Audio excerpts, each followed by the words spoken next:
So hi guys, today we're going to talk about a video from Jesse Enkamp and Michael J. White because body mechanics. Before we do that, I have to show you something, and that's how you in Jeet Kune Do punch with the straight punches, whether it is the lead punch or it's the rear hand. What you want to do is to move your hand first, to step then, and then to move your hip and rotate the body into the technique. And it's exactly actually the same with the rear one, right? So with the front one, when you punch, you want to go like this, okay? Then you step and then you rotate in.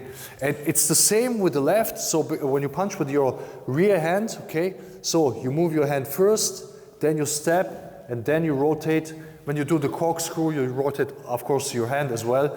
But at the end, you bring your hip into the target, and not what in most martial arts is turning the hip and moving the hand then. And why that is, we're gonna see in Jesse's video. And for this, we have to change the location. So guys, now we're here, and now we're gonna watch what Michael J. White has actually to say regarding kicking, but primarily punching. And then we compare this to Jeet Kune Do. Everybody's used to that. Right. Right? I threw it and then they're blocking that. But they're not used to, okay, I throw half of the first technique. Yes. I sell you into the second one, but I continue with the original. I've never seen anything like this before. Even slow, it's difficult for the more advanced person to block it because they're used to. So the thing here is why it works is because you attack here with your lead weapons, and as you know in Jeet Kune Do, we use lead weapons a lot. Front leg with the front hand, feint the kick and then punch, or feint a punch and then kick. And it's really hard to be seen. It comes from the front. There's very little telegraph and you can catch people. Like this is very much like fencing. Faking the first one and they commit to the second. Yeah. So I'm doing this. I'm doing this, pow, right? But one thing I learned is that on film, you have to telegraph for people to know what to look for. And this is what we have been telling for years, because techniques on movies, even Bruce Lee doing techniques on movies, are much different than the actual Jeet Kune Do and how you kick and punch for real. You always want not to telegraph and not to show your opponent what you're gonna do. You want to catch him. You don't want to telegraph in a real fight. Exactly. There's a big difference. Okay. Like we'll create an angle that we always see, which is the over shoulder angle. A real hook is I'm going to be hooking like this. Right. But on screen, basically it goes, look at me, crack. Yeah. You know what I mean? So also in Jeet Kune Do, when you hook punch, okay, so the hook comes from the center, okay, or the cover is here, or maybe the cover is here when you close up and you hook and you go like this, so you don't go like here, and then the guy can block there and then block the other side. In movies, you want to show your technique to your movie partner so he can block it, he can react to this. In real fight, you want to conceal it as much as possible. It's a delicate dance because some things look cool, like say Bruce Lee. Yeah. When he cut someone off, like when you're trying to hit me, and I catch you first, that looked great because we're looking at the attacker. Yeah. So the thing here is, and then you get caught. Yeah. How you can catch the attacker. So you can catch the attacker when you attack him against his direction he's moving. So he's moving towards you, you catch him right into his movement. When he kicks, you can catch him with the hands, and when he punches, you can catch him with the legs. Right side kick to the knee, and the upper level eye jab, straight lead and eye jab are the two techniques with the longest reach. And Bruce, in this case, he did the back fist. It not only surprises the attacker, it surprises the audience. So those are some of the real life things that kind of work. Don't let me hit your hand, right? So this one particularly is interesting. So just move it out of the way if you see me coming, ready? Okay, that's one, and here's two. Okay? What's the difference between the first one and the second one? A part of the speed, but it's not really the speed that makes the difference. Okay, let's watch it again. Okay, that's one, and here's two. Okay? So you can see in the first one, so look at his body, okay? So what he does here, he moves his body, he leans forward before the hand comes. And the second one, that's one, and here's two. And the second one, just hand moves. the body doesn't really move. No, right? So if you want to generate the power, you want to have also your body be moved and turned into the technique. But the thing is in Jeet Kune Do, like I explained at the beginning, you move your hand first, then you push, then you move the body, and then you turn the body. So you're actually moving your body. The hand is already on the halfway, so the opponent has very little time to react. So you get all the power, all the distance advantages, but you don't telegraph. Okay, let me do the second one again, Yeah. right? Do not let me hit it. No, it's impossible. Well, see, what it is that a real weapon is something that you cannot block, even when you know it's coming. I mean, like say Ryan Hall's leg locks, Right. or Ronda Rousey's armbar. Yeah. So that lead hand, okay, now I'll go back here. Do not let me hit your hand. Okay? Yeah. You're fast.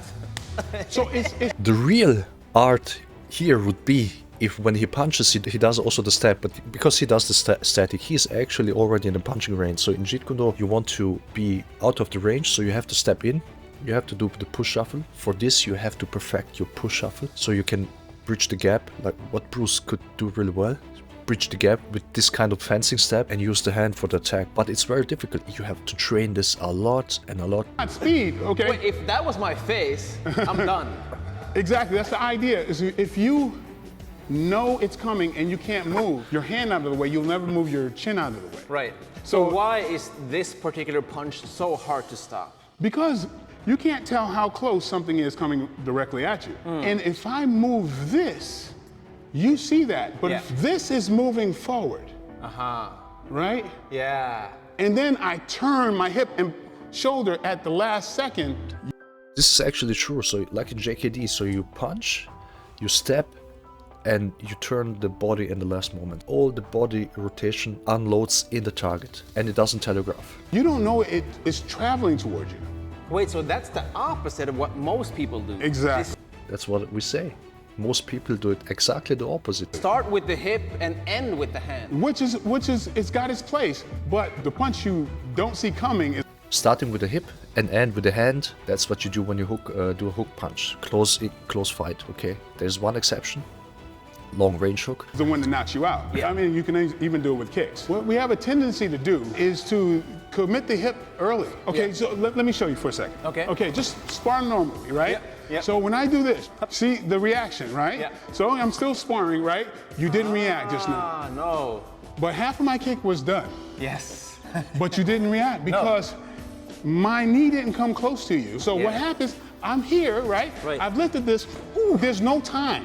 Oh, yeah. There's no time for you to react. How we kick in Jeet Kune Do is, okay, you shuffle, you kick, however, and you move your hip also in the last moment. So, which is also similar idea like this. We don't kick as much with the rear leg because the front leg is closer. So you have even more the effect to your opponent where he can't react because right, the front leg is closer to your opponent. It's closer to the target. He has even less time to react. If you have not reacted to this, Yeah. I got you already. Yes. And the power, it's about committing the hip and the leg. And in a movie, you don't want to do that. No, in a movie, like this is effective. Ha, whee! Yeah. That looks better. Yeah. This looks better in a movie. Yeah. Look at me. Yeah. In reality, you don't want to do that. No, exactly. In movies, you do want to do that.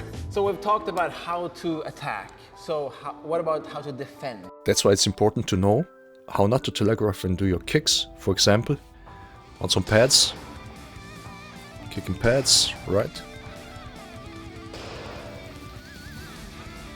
Even hook kick, right? And then on person, as soon as it comes in, boom, okay, and you can do even high kick.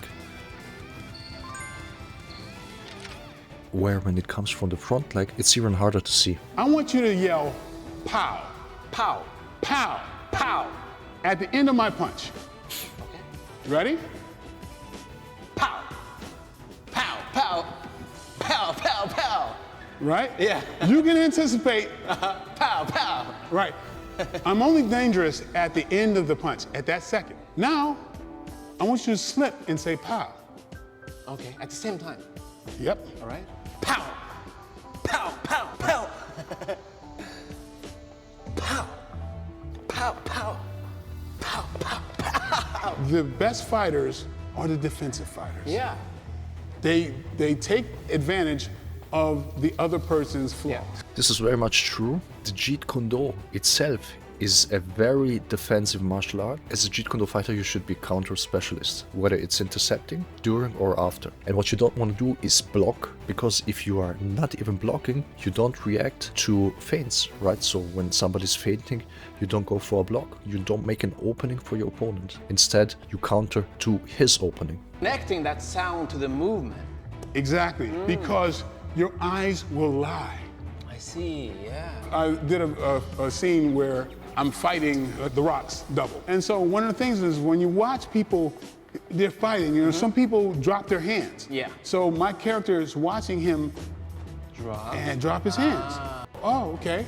The easiest way to beat him is to give him a target, slip, and when he drops his hands, Every beginner does that. looks good Yeah. in movies. So would you say that the perfect fight scene is something like this? Something that works both in a real Yes. fight and in a movie? So guys, I think that's enough. So I wanted to cover this part because there was a lot of talk about how not to telegraph, when does the hip rotation come, when does the body come behind the punch. I'm not really sure where Michael these ideas has from, but we have this in Jeet Kune Do. This is drilled every time you train, and you drill this. That's why you need thousands of reps to make this work, and that's why body mechanics matter.